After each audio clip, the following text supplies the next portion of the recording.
সবশেষ বৃহস্পতিবার রাত ১:৩০ নাগাদ বড় বোন প্রীতিলতা চক্রবর্তীর সাথে ফোনে কথা হয় ছোট বোন পূজার।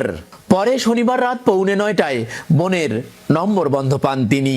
সে সময় বোনের স্বামী ভাগ্নি ভাগ্নেকে ফোন করলেও সবার ফোনই বন্ধ দেখায়। রাত 10:30টার দিকে স্বামীকে নিয়ে নগরীর মাসুয়াপাড়ায় বোনের বাড়িতে যান পূজা চক্রবর্তী, কিন্তু প্রধান ফটক তালাবদ্ধ পান তিনি। পাশের বাসার ভেতর দিয়ে বাড়িতে ঢুকে দেখেন সব এলোমেলো। খবর পেয়ে ঘটনাস্থলে পৌঁছায় পুলিশ, সিআইডি, পিবিআই সহ আইন শৃঙ্খলা বাহিনীর সদস্যরা। মশারি টশারি সব কাটাইছে, স্ট্যান্ড ফ্যান দিছে, ভালো করে দেখলাম ওনারা নাই। এই তো তখন আমার সন্ধ্যা আরও বেশি হয়ে গেল। তখন আমার হাজব্যান্ডকে বললাম যে এদেরকে মেরেই ফেলছে, এটা জানি রাখো, এটা নাই। পুলিশ তারপর উপরে আস্তে আস্তে উঠে ছাদের দিকে যখন যায় দেখে তখন লাশ দেখতে পায়।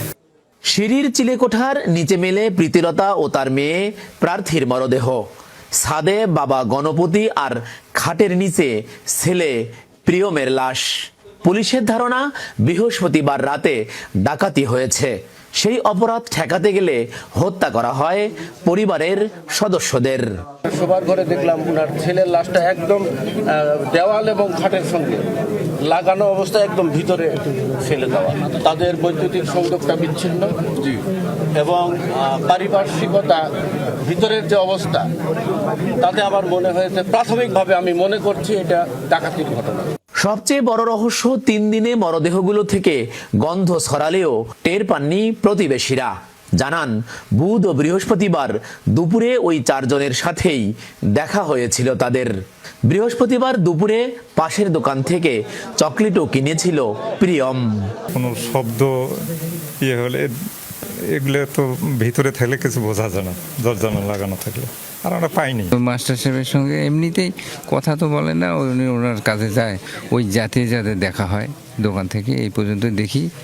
গণপতির স্বজনদের বক্তব্য, বাড়ি বানানোর সময় টাকার জন্য নানাভাবে হুমকি দেয়া হচ্ছিল তাকে। এলাকার সিসিটিভি ফুটেজ সংগ্রহের দাবি তোলেন তারা।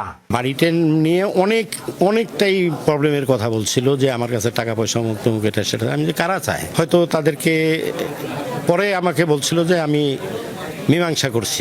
ভোরে প্রয়োজনীয় আলামত সংগ্রহ এবং সুরুতহাল প্রতিবেদন তৈরি করে মরদেহগুলো ময়নাতদন্তের জন্য হাসপাতালে পাঠানো হয়। এদের সবাইকেই শ্বাসরোধ করে খুন করা হয়েছে। এই খুনের পিছনে মোটিভ ইন্টেনশন এখনো ক্লিয়ার না, তবে বাড়িটা যেভাবে তছনছ করা হয়েছে তা সেখান থেকে টাকা পয়সা বা অন্যান্য মূল্যবান জিনিসপত্র লুটপাট হয়েছে বলে আমরা মনে করছি।